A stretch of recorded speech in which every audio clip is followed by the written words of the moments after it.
Hello friends, welcome to our channel All in One Subscribe to Learn. In this video, we will start the chapter 4 of class 9th, that is linear equation in two variables. First of all, in this video, we will learn the basic terms of linear equation into two variables. So starting with the linear equation in two variables. An equation of the form of ax plus by plus c equal to 0, where a, b, c are real numbers such that a not equal to 0 and b not equal to 0 is called a linear equation in two variable, so x and y. Some examples are given here also. अब यहाँ कहने का मतलब क्या है वो देखिए, किस फॉर्म में होना चाहिए, तो a x plus b y plus c equal to 0, यानी आप यहाँ से समझ सकते हैं कि इसके कहने का मतलब है कि यही इसका स्टैंडर्ड फॉर्म है, ठीक है, जहाँ ए और बी दोनों 0 के इक्वल नहीं होना चाहिए, यानी दोनों का वैल्यू 0 नहीं हो सकता, ठीक है। और अब आप देखिए यहाँ पे आप थोड़ा सा ये देखिए, ये इसका एग्जांपल है, कैसे है वो देखिए। यहाँ ए का वैल्यू 3, बी का वैल्यू 4 है, ठीक, सी का वैल्यू -2 है, और एक्स वाई दो इसमें वेरिएबल्स हैं, यानी इसको हम कह सकते हैं यहाँ पे ना ए 0 है ना बी 0 है, तो ये एक लीनियर इक्वेशन इन टू वेरिएबल है। यहाँ भी आप देख रहे हैं उसी तरीके का फॉर्म है, तो इसलिए हम लोग कह सकते हैं कि लीनियर इक्वेशन इन टू वेरिएबल है। अब solution of a linear equation क्या होता है, सॉल्यूशन क्या होगा लीनियर इक्वेशन का, उससे पहले लीनियर मतलब समझ रहे हैं ना, या लीनियर मतलब वो पॉलिनोमियल से ही लेना देना है। लीनियर मतलब क्या, वहाँ क्या पता था, लीनियर पॉलिनोमियल्स क्या होते हैं, जिसके पावर 1 होते हैं। तो यहाँ भी आप देखिए जो भी वेरिएबल्स हैं उसके पावर 1 है, वेरिएबल्स के किसी भी वेरिएबल्स के पावर 2 या 3 नहीं है। अब स्टार्ट करते हैं solutions of a linear equation.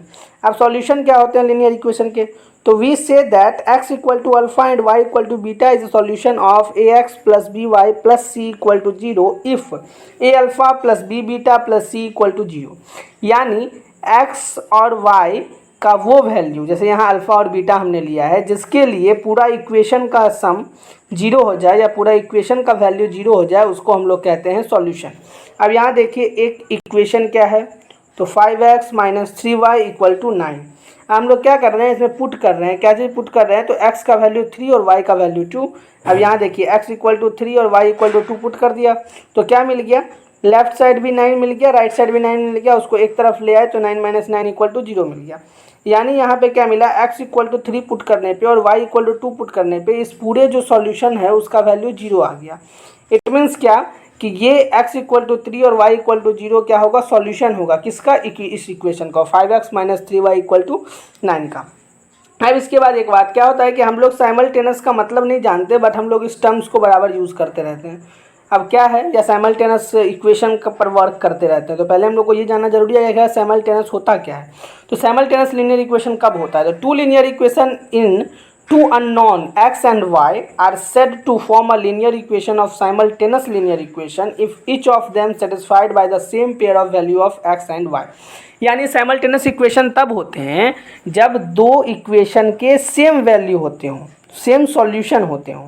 Same solution होने का कहने का क्या मतलब है, यानी x और y का वो वैल्यू जिसके लिए दोनों इक्वेशन, यानी दो ऐसे इक्वेशन जो सेम x और y के वैल्यू पे उसके पूरे इक्वेशन का वैल्यू 0 आ जाए, उसको हम लोग कहते हैं साइमल्टेनियस लीनियर इक्वेशन।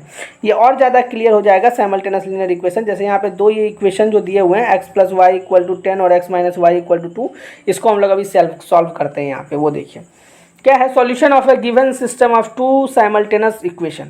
क्या है, a pair of values of x and y satisfying each of the equation in a given system of two simultaneous equations in x and y is called a solution of the system. अब देखिए यहाँ पे एक चीज़ clear कर देता हूँ कि class 9th में हो सकता है कि इसका ज़्यादा यूज़ ना हो, बट क्योंकि क्लास 9th में ये सब चैप्टर काफ़ी छोटे हैं, जो भी हम लोग कोऑर्डिनेट ज्योमेट्री पढ़े वो भी काफ़ी छोटा है, और जो लीनियर इक्वेशन पढ़ रहे हैं ये भी काफ़ी छोटा है, बस क्लास 10th में ये ज़्यादा वास्ट हो जाता है, तो इसीलिए मैंने इसमें थोड़ा सा एक्स्ट्रा चीज़ें भी डाला है ताकि आप इसको यहीं पे क्लियर कर लें। तो क्लास 10th में जब आप पढ़ेंगे तो आपको काफ़ी इजी लगेगा इसको पढ़ना, ज़्यादा मुश्किल नहीं होगा वहाँ पे, क्योंकि क्लास 9th में हो सकता है कि हम लोग एक ही इक्वेशन सॉल्व करें या एक ही इक्वेशन सॉल्व करते हैं, बट क्या होता है क्लास 12th में जब हम लोग जाते हैं, क्लास 10th में जब हम लोग जाते हैं तो वहाँ पे हम लोग को डबल इक्वेशन सॉल्व करना पड़ता है, वही डबल इक्वेशन को वहाँ साइमल्टेनियस इक्वेशन ही रहते हैं जिसको हम लोग सॉल्व करते हैं। ठीक है, आप देखें यहाँ पे दो इक्वेशन है, क्या इक्वेशन है, एक है x plus y equal to 10 और दूसरा है x minus y equal to 2। अब ये दोनों साइमल्टेनियस इक्वेशन को हम लोग सॉल्व करना और इसी का सॉल्यूशन से पता चलेगा। अब देखिए हम लोग क्या ले रहे हैं, x इक्वल टू 6 और y इक्वल टू 4।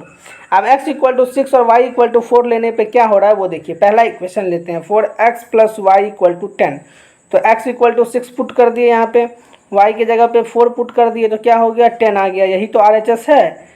इसका मतलब क्या पता चलता है कि x इक्वल टू 6 और y इक्वल टू 4 जो है वो सॉल्यूशन है किस इक्वेशन के लिए, x plus y equal to 10 के लिए। अब देखते हैं किसके लिए, x minus y equal to 2 के लिए। इसके लिए जब देखते हैं तो x इक्वल टू 6 और y इक्वल टू 4 जैसे ही वैल्यू पुट करते हैं तो क्या होता है RHS में 2 मिल जाता है जो कि RHS के इक्वल है। इसका मतलब इसमें हम लोग ये भी कह सकते हैं कि जो यहाँ पे x इक्वल टू 6 और y इक्वल टू 4 है वो इसका भी सॉल्यूशन है। अब क्योंकि दोनों इक्वेशन का सेम सॉल्यूशन है, इसका मतलब हम लोग कह सकते हैं कि ये जो है वो दोनों x इक्वल टू 6 और y इक्वल टू 4 दोनों सॉल्यूशन है किसके लिए, गिवन सिस्टम ऑफ इक्वेशंस के लिए। इक्वेशंस यहाँ पे जो वर्ड यूज़ किया है इसका मतलब साइमल्टेनियस इक्वेशंस, और साइमल्टेनियस इक्वेशन, और इससे आप ये भी प्रूफ कर सकते हैं कि दोनों साइमल्टेनियस इक्वेशन है। क्यों? क्योंकि दोनों का जो सॉल्यूशन है वो सेम x और y के वैल्यू पे आ रहा है। अब जैसे देखिए ये टर्म मुझे लगता है ये टर्म जो है वो क्लास 9th में नहीं है बट क्लास 10th में है, और क्लास 9th में कुछ इसके ग्राफ से रिलेटेड क्वेश्चंस हैं और ज़्यादा उतना डीपली नहीं है, बट मैंने उसको भी यहाँ इंट्रोड्यूस कर दिया है ताकि आपके क्लास 9th में भी ये क्लियर हो जाए। तो क्लास 10th में आपके पास जब कम समय रहता है, ज़्यादा प्रेशर रहता है, तो आप काफ़ी ईजिली तरीके से वहाँ पर पढ़ेंगे और आपको जैसे वहाँ लगेगा कि मैं कुछ पहले से पढ़ा हुआ हूँ, तो आपको वहाँ पढ़ने में कोई न्यू थिंग्स नहीं लगेंगे, काफ़ी ईजी लगेंगे। ठीक है, अब देखिए सिस्टम ऑफ लीनियर इक्वेशन के बेसिस पे दो होते हैं। क्या होते हैं? दो होते हैं, यानी दो टाइप्स होते हैं। एक क्या होता है consistent system of linear equation और दूसरा होता है inconsistent system of linear equation.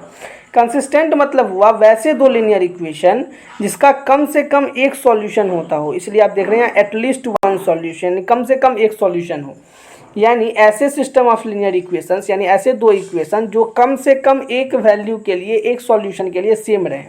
आप वहाँ पे देखेंगे कि दो वैल्यू दो उसमें केसेस होते हैं। एक केस होते हैं जब वहाँ पे ये इंटरसेक्टिंग लाइन होता है ग्राफ में तो वो एक सॉल्यूशन मिलते हैं, और एक होता है जब कॉन्साइड कर जाता है, यानी एक ही लाइन के ऊपर दूसरा लाइन आ जाता है, तब भी उसमें सेम वैल्यूज़ मिलते हैं।